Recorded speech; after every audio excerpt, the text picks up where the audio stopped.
Ano ba yan? Ano ba kasing klaseng buhay to? Bakit kasi tayo mahirap? Kasalanan nyo to eh. Alam mo, ang kitid ng utak mo. Anong masama sa pagiging mahirap? Eh marangal naman yung ginagawa ni tatay ah. Teka, huwag mo akong tatalikuran pag kinakausap kita ha. Tama na yan, anak.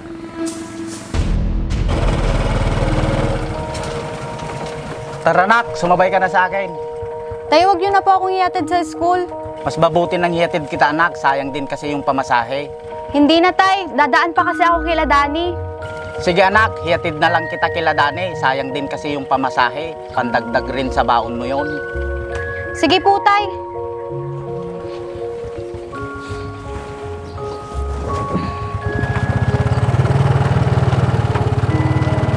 Tay, dito na lang po. Bakit dito lang? Pwede naman sa school mismo. Dito na lang po, tay. May bibilin pa kasi ako sa tindahan. O sige, anak. Ikaw ang bahala. Anak, sunduin kita mamaya ah. Wag na po, tay. Hoy sis, kilala mo ba yung tricycle driver? Kasi parang kilala ka eh. Ah, di ko kakilala yun. Nag-tricycle lang kasi ako kasi mainit. Okay, sige, tara. Pasok na tayo sa school. Ang sungit talaga ni Mang Bilanciano, no?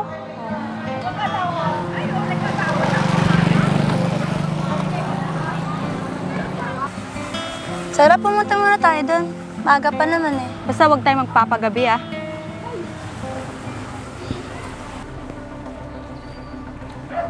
Dito na lang tayo. Oh, bakit ayaw mo doon?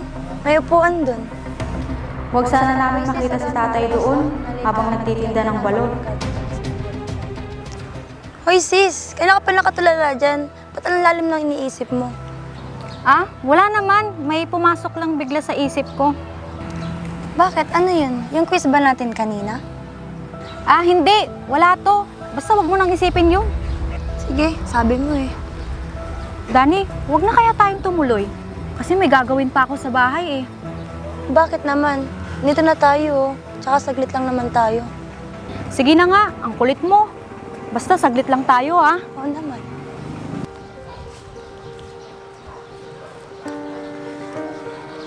Alam mo, ang cute talaga ng isang classmate natin. Sino yun? Sinong classmate natin? Si George, yung parang BTS pumorma. Ah, yun? Oo. Cute nga yun. Hoy Sarah, kaya ka palingon ng lingon. May hinahanap ka ba? Ah, wala. Naghahanap lang ako ng pwede natin mapagkainan dito. Ay nako, ang weirdo mo talaga. Ay nako, ang kulit mo talaga. Balot! Balot! Ayun si Manong oh, tara bili tayo ng balot. Manong, pabili po ng balot. Ilan po? Manong, dalawa. Ay, Manong, wag na po. Di po kami kumakain ng balot eh. Sige na, Ay, dalawa hindi lang na. naman eh. Tara na, uwi na tayo. Manong, hindi na kami bibili. Tara na. Sarah!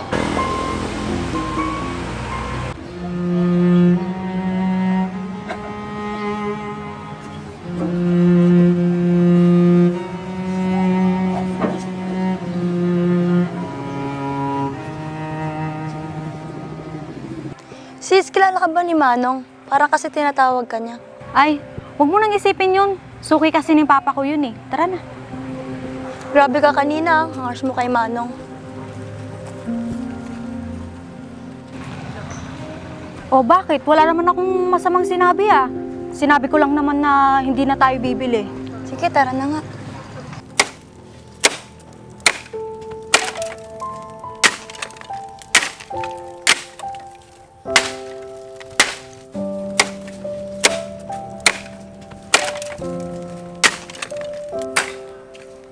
Tay, ako na po dyan. Huwag ka na masyadong magpagod. Sige anak, papasok muna ako sa loob.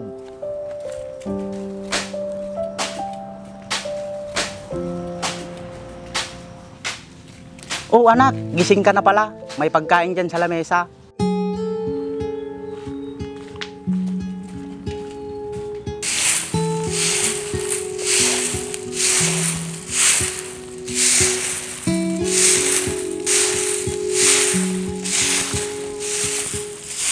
Sara anak,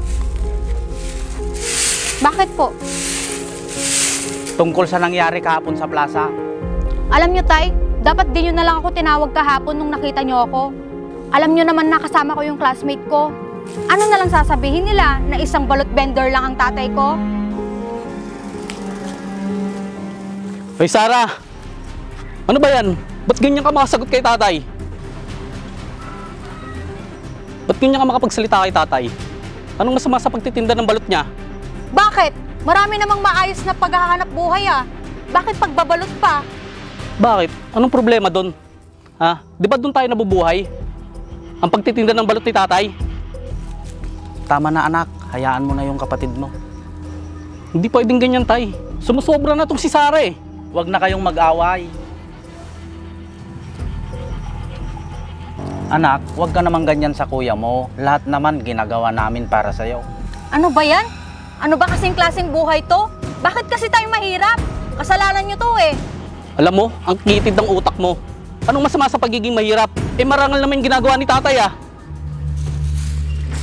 Teka, huwag mo akong tatalikuran pag kinakausap kita ha. Tama na yan anak.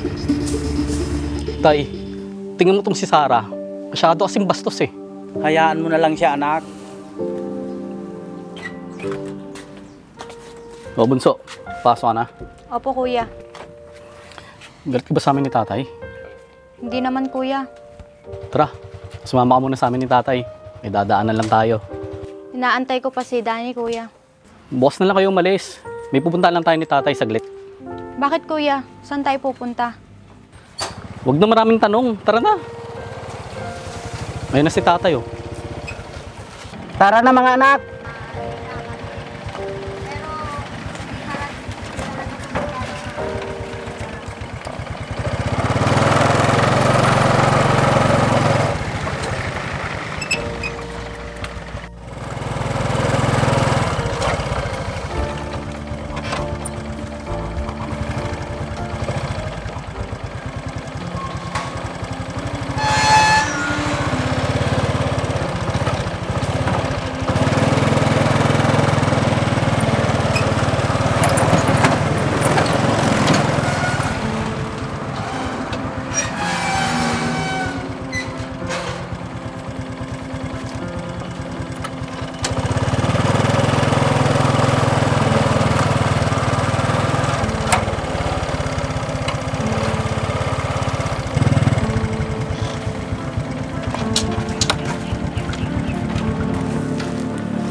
Tay, kuya, anong ginagawa natin dito?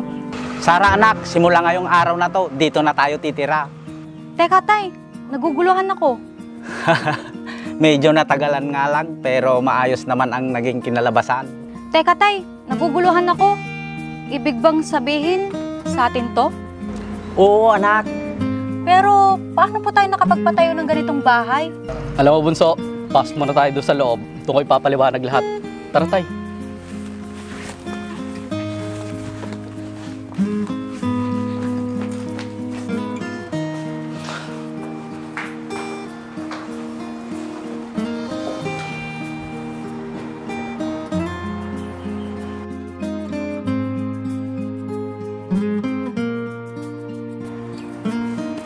Alam mo, Bunso, lahat na nakikita mo dito dahil sa paghihirap ni tatay. Basta marangal, tinatrabaho niya. Nako, hindi lang ako anak. Pati rin ang kuya mo ay naghirap na may patayo ito. Tatay naman. Sorry, Tay. Dapat hindi kita kinahiya. Hindi ko nakita lahat ng sakripisyo mo sa amin. Mabigyan mo lang kami ng maganda at maayos na buhay. Anak, huwag ka nang malungkot. Matagal na kitang pinatawad. Kuya, Tay, sorry po talaga. Ay nako, huwag mo na isipin yung Bunso. Tara, gusto mo makita yung bago mong kwarto? Oo, kuya. Tara. BTS fan ka, di ba?